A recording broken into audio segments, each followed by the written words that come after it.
श्रीमन्नारायण नारायण हरि हरि,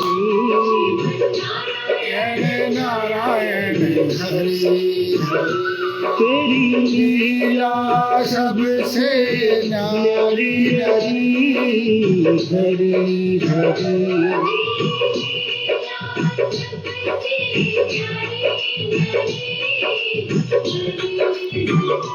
तेरी लीला सबसे न्यारी न्यारी हरि हरि।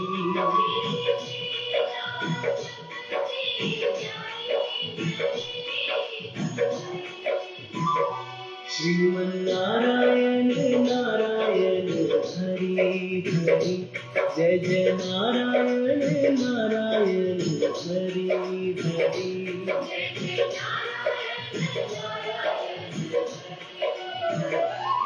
हरि ओम नमो नारायण, ओम नमो नारायण, हरि ओम नमो नारायण। कथा प्रारंभ होते हैं। सुनो वीर हनुमान, आसन आन विराजियो, पवन पुत्र बलवान, सियावर रामचंद्र पद जय शरणम, शंकर हरिओम जय जय सिया राम।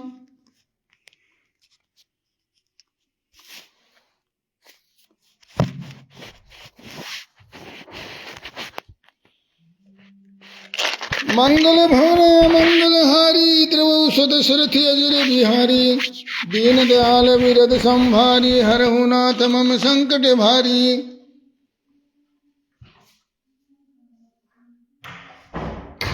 बाके बिहारी लाल की जय, कृष्ण कन्हैया लाल की जय, नंद के गोपाल की जय। मोनू शर्मा जी राधे राधे। हमारे बड़े भाई साहब मनोहर लाल शर्मा जी, चरण स्पर्श। बांके बिहारी लाल की जय, राधे राधे। नारायण हरि नारायण हरि। तो कल की कथा में हमने गृहस्थ व्यक्तियों, मोहित शर्मा जी राधे राधे, विशेष रूप से आजकल जो है, आज के युग में गृहस्थ समाज ही बड़ा है।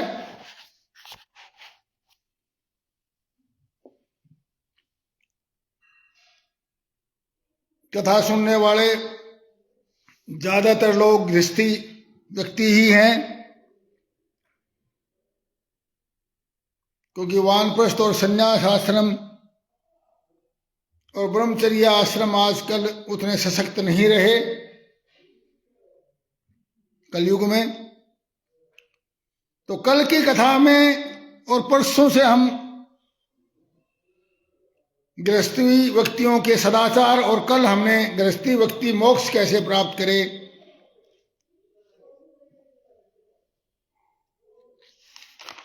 ये कथा हम, जो कि हमारे 7वें स्कंद का अंतिम अध्याय है, 15वां अध्याय,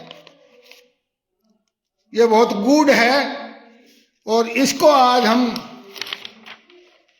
प्रयास करके संपन्न करने का प्रयास करेंगे आधे घंटे में।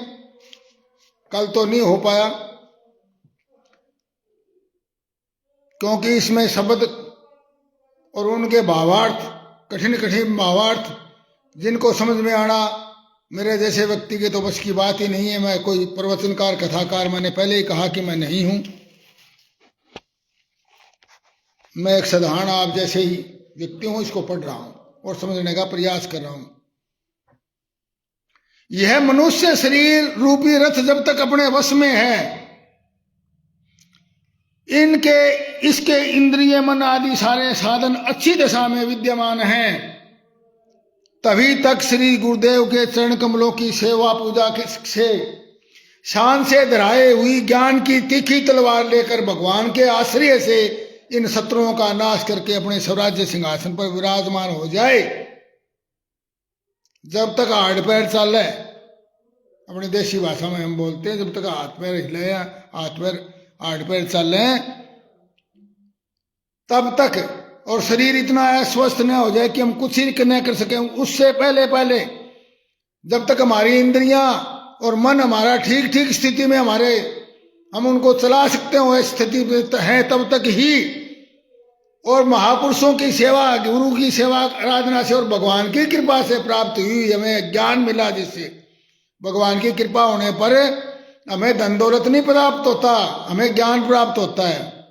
कोई कहता भगवान ने मेरे को सब कुछ दे रखा, भगवान ने तेरे को कुछ नहीं दे रखा, तेरा प्रारब्ध है वो तेरे को मिला हुआ है। भगवान ना जोड़ते हैं ना घटाते हैं। भगवान ने तो कोई चीज दी है तो आपको भगवान से मांगी, या भगवान के नजदीक लगे, भगवान ने आपको प्रिय समझा तो आपको ज्ञान दिया है।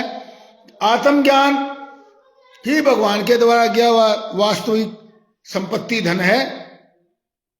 तो उसके आत्मज्ञान होने से हम फिर जो अपने शत्रु जो कौन है, ये 6 शत्रु बताए थे, काम क्रोध मद लोभ मोह मत्सर या अहंकार, या 5 इंद्रियां और 6ठा मन, ये 6 शत्रु है। इस जब तक रथी जीव जो है अपने शरीर रूपी रथ के ऊपर बैठा हुआ और इंद्रियों के और बुद्धि रूपी सारथी को लेकर के उसकी बुद्धि काम करती है, कहना मतलब, और इंद्रिया और उसको वश में करती, उस समय तक ही, क्योंकि उसके बाद तो समय नहीं मिलेगा, गया वक्त हाथ नहीं आवे। जब कुछ कर नहीं पाओगे फिर करने का फायदा क्या, अपस्ताए होत क्या जब चिड़िया चुगी खेत।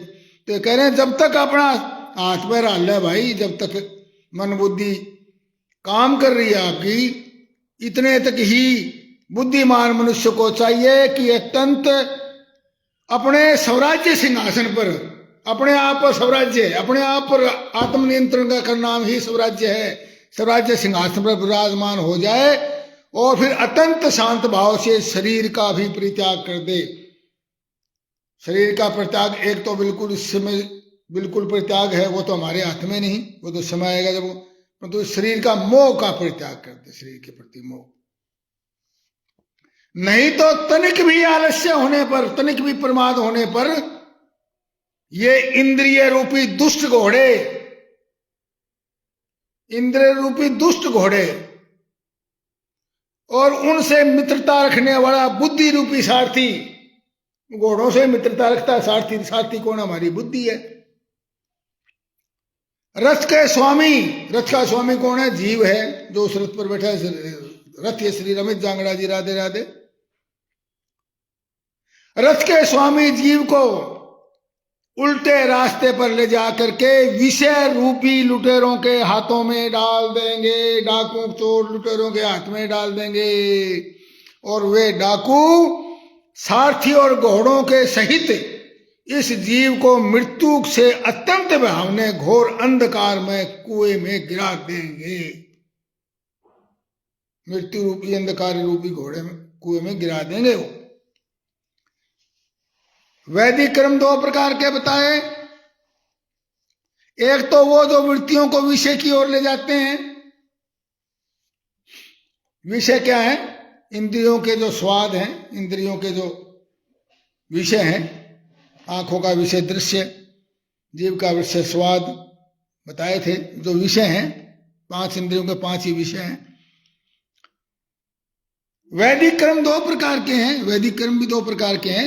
एक तो जो वृत्तियों की ओर ले जाते हैं उनको बोलते हैं प्रवृत्ति परक,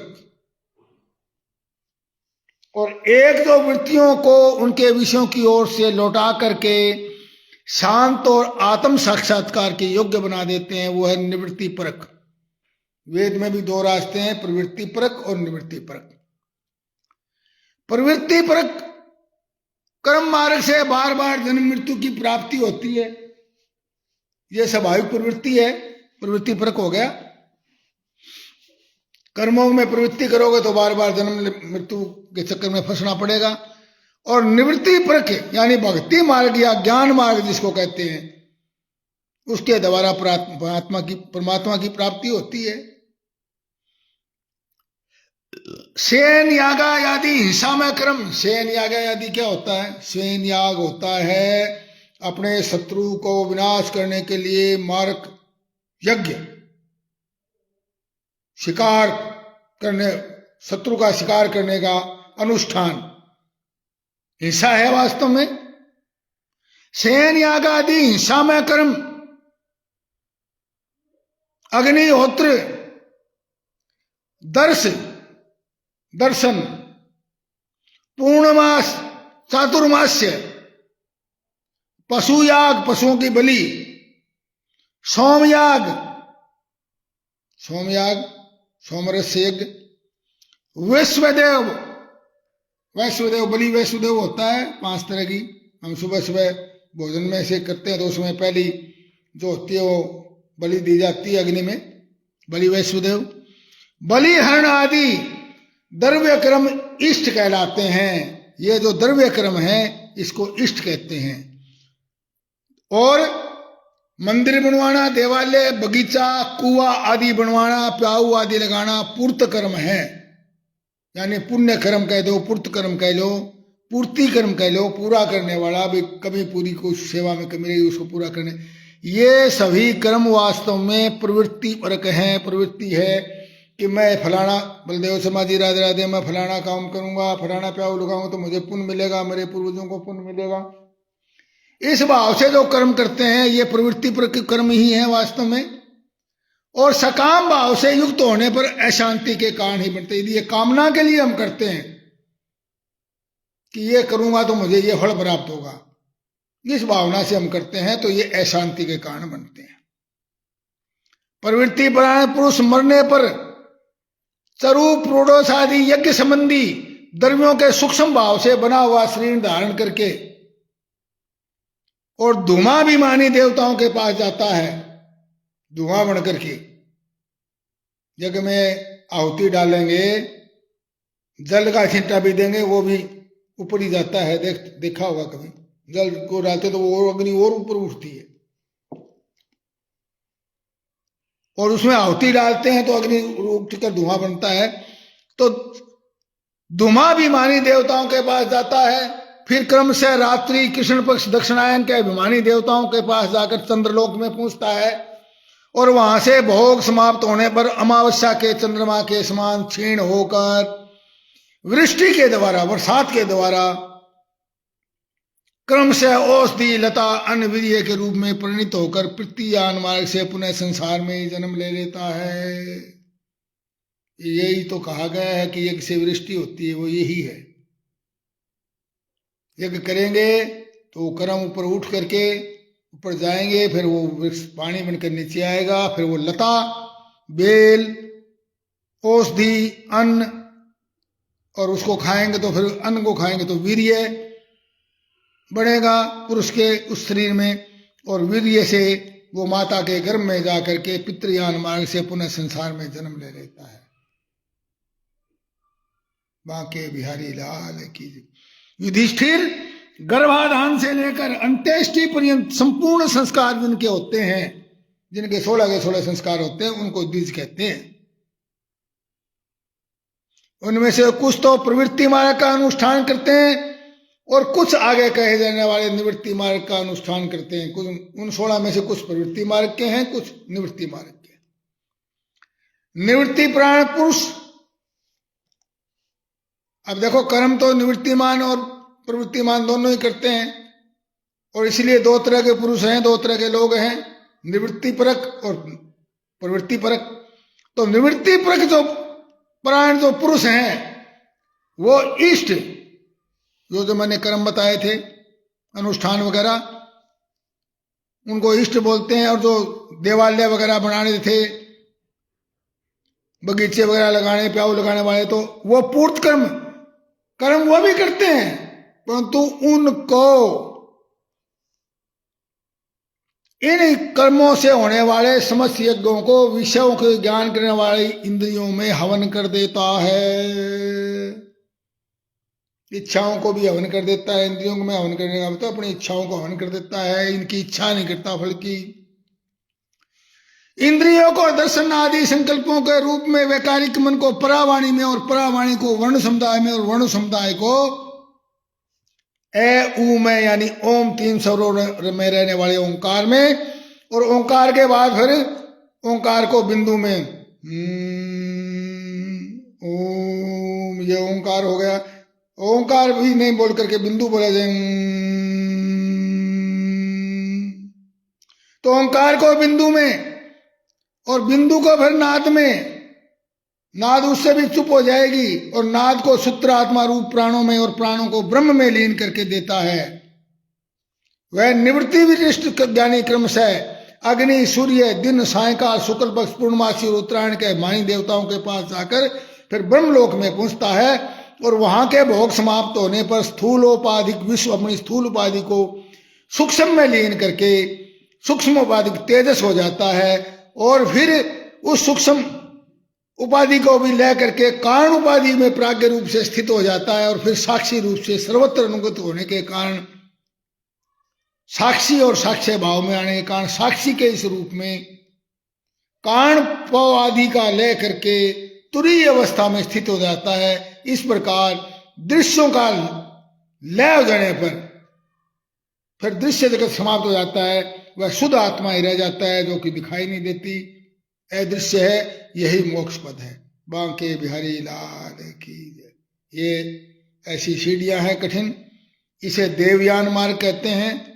इस मार्ग से जाने वाला आत्मोपासक संसार की ओर से निवृत्त होकर क्रमशः एक दूसरे देवता के पास होता हुआ ब्रह्मलोक में जाकर अपने स्वरूप में स्थित हो जाता है, ब्रह्ममय हो जाता है।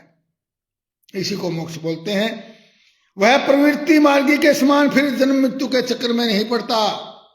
ये पितृयान और देवयान दोनों ही वेदोक्त मार्ग हैं, मार्ग दोनों ही वेदोक्त हैं।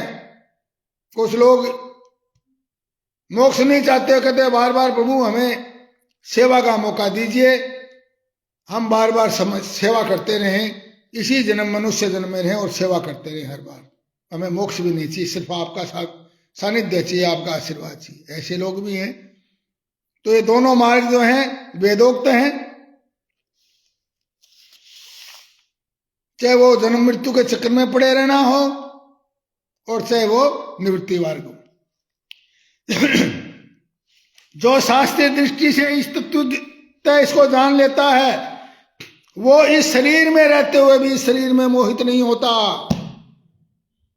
पैदा होने वाले शरीरों के पहले भी कारण रूप से और उनका अंत हो जाने पर भी उनकी अवधि रूप जैसो में से जो स्वयं विद्यमान रहता है, जो सबके बाहर और भीतर है, ऊंच नीच जानना जानने का विषय, वाणी और वाणी का विषय, वह स्वयं है तत्ववेता, वह स्वयं है।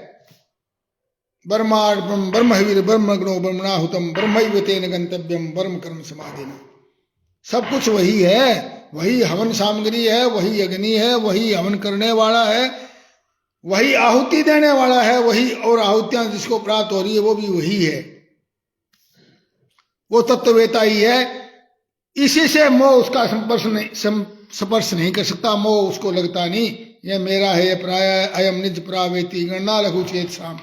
उद्धार चरिता राम तो वसुधैव कुटुंबकम, ऐसा बोला गया है। यह मेरा है या पराया है।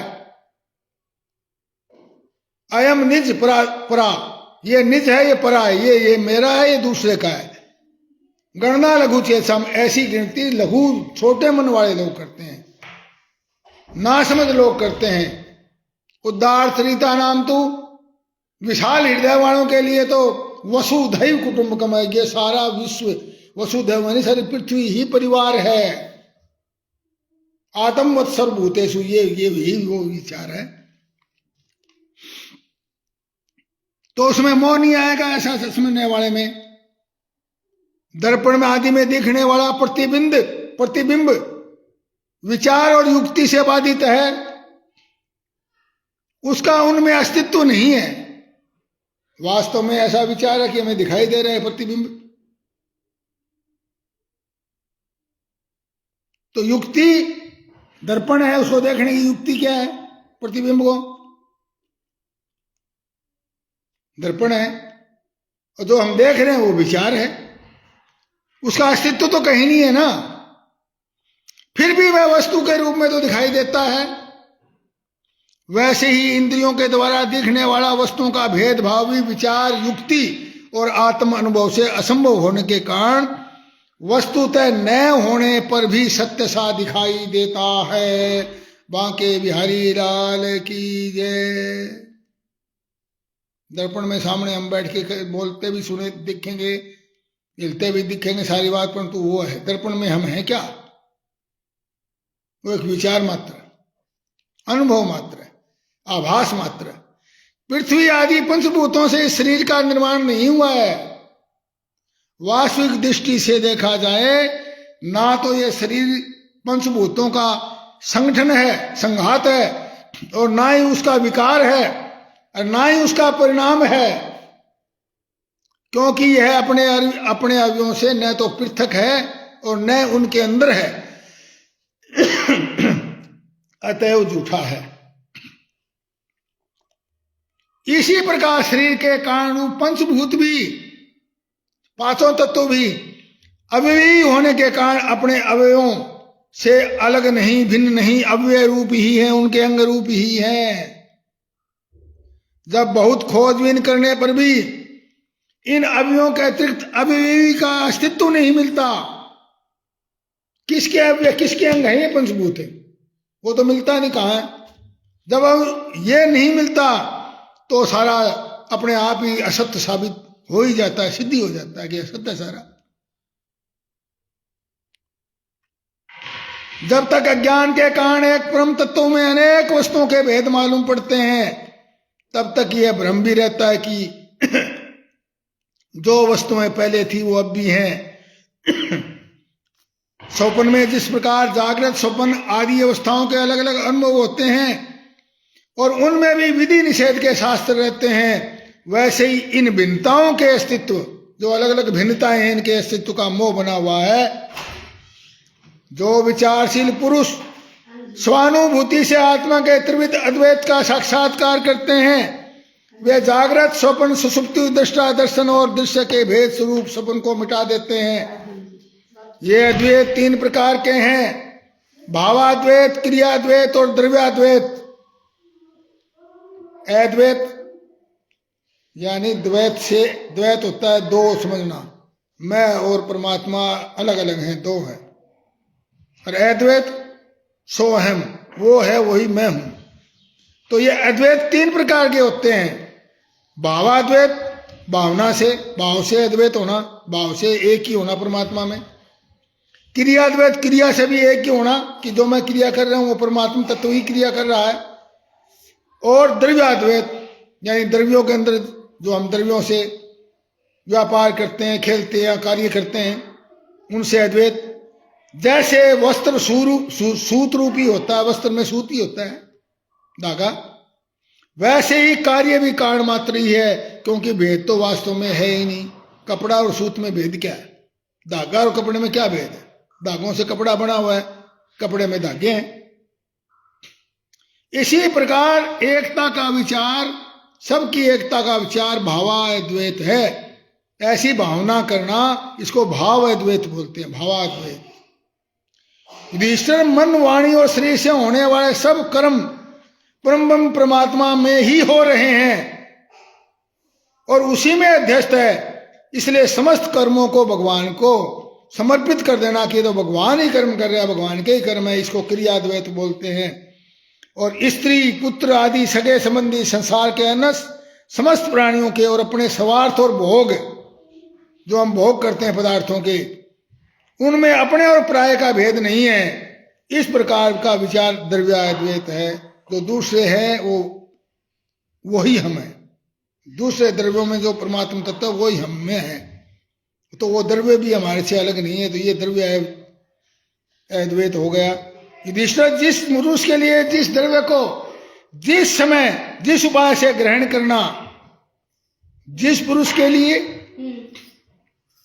जिस द्रव्य को और जिस समय और जिस विधि से, जिस उपाय से ग्रहण करना शास्त्र के विरुद्ध न हो, शास्त्र आज्ञा के विरुद्ध न हो, उसे उसी से अपने सब कार्य संपन्न करने चाहिए जो उपलब्ध हो।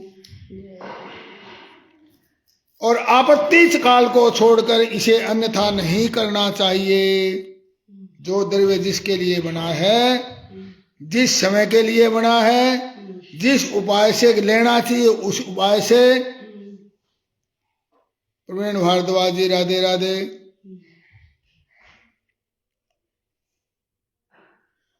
और जिस उपाय से ग्रहण करना शास्त्र आज्ञा के विरुद्ध न हो, उसी से सब अपने कार्य संपन्न करने चाहिए।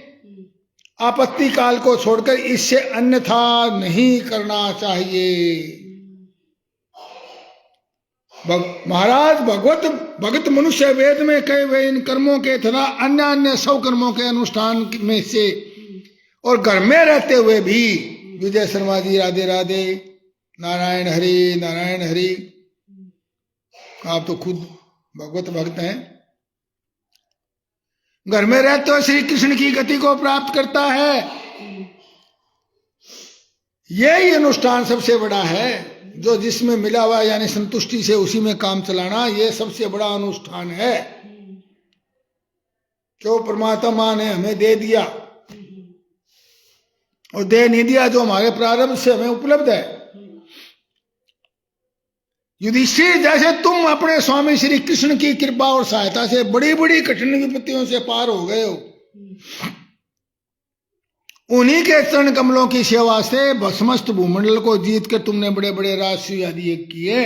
नहीं, तेरी कोई औकात नहीं, किसी की भी औकात नहीं। तेरी शक्ति के बिना हे प्रभु मंगल मूल, पत्ता तक हिलता नहीं, खिले न कोई फूल। ऐसा पहले भी कहा गया।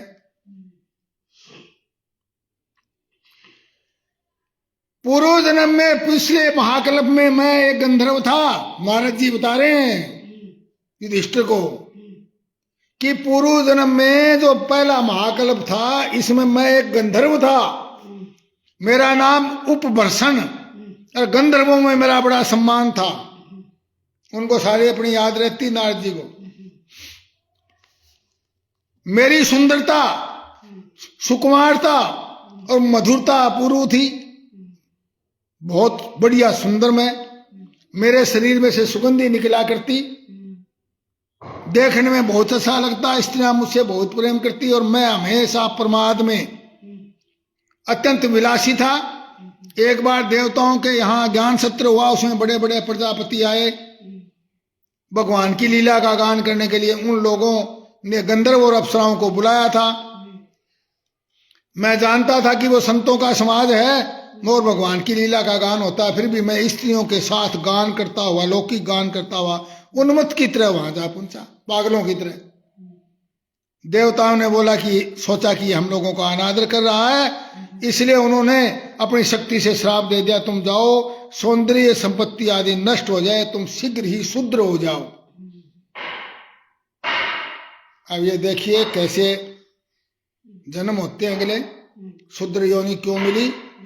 कि शूद्र हो जाओ। शूद्र होने का मतलब छोटा हो जाओ थोड़े, इस घमंड को ताक दे, रूप रंगे दो उसको और सेवा भाव कर, ताकि तेरे मन का घमंड मैल साफ हो जाए। इसलिए शूद्र के गर्भ जन्म दिया। शूद्र हो जाओ, कल्याण के लिए दिया ना। उनके हिसाब से मैं दासी का पुत्र हुआ। दास का काम क्या होता? दासी का काम सेवा करना ही होता होगा। दासी का पुत्र हुआ और दासी के पुत्र, किंतु शूद्र जीवन में किए हुए महात्माओं के सत्संग। अब शूद्र में जन्म क्या हुआ था? महात्माओं का सत्संग करने के लिए, सेवा करने के लिए। और वो करे नहीं, कोई उल्टे ही काम करने लग जाए तो फिर उसको आगे क्या मिलेगी? फिर अगली योनि फिर प्रभु जाने, जैसे उनके भाव है वैसी। तो शूद्र जन्म मिला था, उसका सदुपयोग करते हुए, क्योंकि यादाश्त तो होगी, वो बनी हुई थी, भगवान का प्रिय था। मैंने महात्माओं की सेवा की, उसके पुण्य फल से मुझे अगला जन्म ब्रह्मा जी के पुत्र के रूप में, नारद के रूप में हुआ। संतों की सेवा और संतों की अवहेलना करना, संतों का अपमान करने और संतों की सेवा, दोनों का प्रत्यक्ष फल मैंने देखा है। ये मैंने आपको बताया है, ये मेरा प्रत्यक्ष अनुभव है। मैंने तुम्हें गृहस्थों का पापनाशक धर्म बतला दिया है। इसी के आचरण से अन्यायासी सन्यासियों को मिलने वाला परम पद प्राप्त हो जाता है। जिसको बड़े बड़े महापुरुष निरंतर ढूंढते रहते हैं, वो परम ब्रह्म परमात्मा जो माया के से लेस मात्र भी जुड़े हुए नहीं, माया से रहित हैं बिल्कुल, वे ही तुम्हारे प्रिय हितैषी और ममेरे भाई पूज्य आज्ञाकारी गुरु और स्वयं आत्मा श्री कृष्ण, वो तुम्हारे वो स्वयं परमात्मा है। शंकर ब्रह्मा आदि भी जिसकी बुद्धि अपनी सारी बुद्धि लगाकर वे यह है इस रूप में उनका वर्णन नहीं कर सके, तो कृपया हम तो कर ही कैसे सकते हैं। कृपया हमारी यह पूजा सरवार करके भक्तवत्सल भगवान हम पर प्रसन्न हो। सुखदेव जी कहते हैं, परीक्षित देव ऋषि नारद का प्रवचन सुनकर राधा युधिष्ठिर को अत्यंत आनंद हुआ। उन्होंने प्रेम विवल होकर के देव ऋषि नारद और भगवान श्री कृष्ण की पूजा की। देव ऋषि नारद भगवान श्री कृष्ण और राजा युधिष्ठिर से विदा लेकर के उनके द्वारा सत्कार पाकर चले गए। भगवान श्री कृष्ण ही परम ब्रह्म है, यह सुनकर के युधिष्ठिर के आश्चर्य की सीमा नहीं रही। मेरा मामा का बेटा भाई, ये भगवान है, परम ब्रह्म है, भगवान नहीं परम ब्रह्म है। परीक्षित, इस प्रकार मैंने तुम्हें दक्ष पुत्रियों के 7वें स्कंद में सातवें स्कंद तक दक्ष पुत्रियों के वंशों का वर्णन अलग अलग सुना दिया है, क्योंकि उन्हीं के वंश से सारे देवता, असुर, मनुष्य और चराचर यानी चलने वाले जीव और निर्जीव सभी सृष्टि की, चराचर की सृष्टि हुई है। इति श्री मद भागवत के 7वें स्कंद कथा समाप्त। हरिओम तत्सत। कथा समापत होते है, सुनो वीर हनुमान, कथा हमारी वैकुंठ में आप करो विश्राम। सियावर रामचंद्र पद जय शरणम। शंकर हरिओम जय जय सिया राम। मंगल भवन अमंगल हारी, ओम जब द्रवौ सो दशरथ अजिर बिहारी।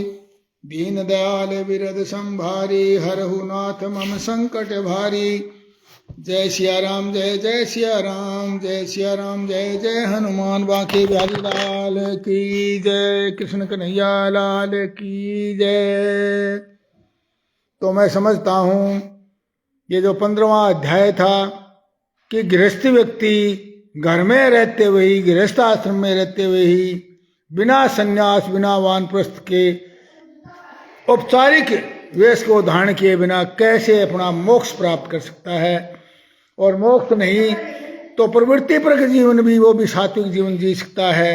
ये हमने इसमें समझा पढ़ा। भाव सिर्फ यही है कि हम कर्मों में प्रवृत्त न हों, उनके फल में, उनके में रमे नहीं कर्मों में, और निष्काम भाव से अपने कर्म करते रहें। घर में गृहस्थी में रहते हुए भी सन्यासी का तरह का जीवन जिए, किसी कर्मों में लिप्त ना हो, और सब कर्मों को भगवान का कर्म समझते हुए, और सभी अपने नाती अपने घर के सदस्य, मित्र, प्यारे परिवार को, सबको ही भगवान का रूप समझ कर कि भगवान ने मेरी विभिन्न प्रकार से सेवा सहायता, हे भगवान आपने इन सहयोगियों को, रिश्तेदार, पुत्र प्यारे, पुत्र पुत्रियां, मित्र प्यारे, सगे संबंधियों को देकर के आप मेरी सेवा कर रहे हो। आप भगवान हो, सेवा तो मुझे आपकी करनी चाहिए, परंतु आप मेरा ये इतना कर रहे हो, सहयोग कर रहे हो, मेरा आशीर्वाद मुझे दे रखा है। मैं कुछ भी नहीं था, मैं अकिंचन हूँ, और आप ही सब कुछ करने वाले हो। ये सारे कर्म आपको समर्पित है, और ऐसा कर्म समझकर यदि हम कर्म करेंगे तो फिर हमारे में ना द्वेष भाव आएगा, ना काम भाव आएगा, ना अहंकार आएगा, ना क्रोध आएगा, ना लालच आएगा, ना लोभ आएगा, ना मद आएगा, ना मत्सर आएगा। जिन्होंने इन 6 विकारों को इस अध्याय में बताया, जिन्होंने जीत लिया गृहस्थी में रहते हुए, वो विदेह राजा जनक, जो देह होते हुए भी उनको विदेह राज कहा है, इसका अर्थ यही है कि वो देह में होते हुए भी उस देह को में लिप्त नहीं थे। इसका अर्थ यही है भी वो कर्म करते हुए कर्मों में लिप्त नहीं थे। तो ये बड़ा मुश्किल काम नहीं है, सिर्फ वृत्ति बदलनी है। प्रवृत्ति और निवृत्ति दोनों वृत्तियां हैं। अब आपने प्रवृत्ति में होना है या निवृत्ति में होना है, ये आपके हाथ में है। परंतु मैं तो कहता हूँ ये भी आपके भी हाथ में नहीं है। प्रभु की कृपा होती है तो उसी को प्रवृत्ति मार्ग मिलता है, और जिसको प्रभु ने कृपा करनी होती है उसको निवृत्ति मार्ग मिलता है। इसलिए हमें तो भगवान का स्मरण रखना चाहिए और उसका नाम जप करना चाहिए। जो रास्ता वो हमें देगा, प्रवृत्ति या निवृत्ति, हमने उसमें उलझना नहीं और अपने काम को निष्ठा से करते चलो, भगवान को जपते रहो। नारायण हरि नारायण हरि नारायण हरि नारायण हरि नारायण हरि।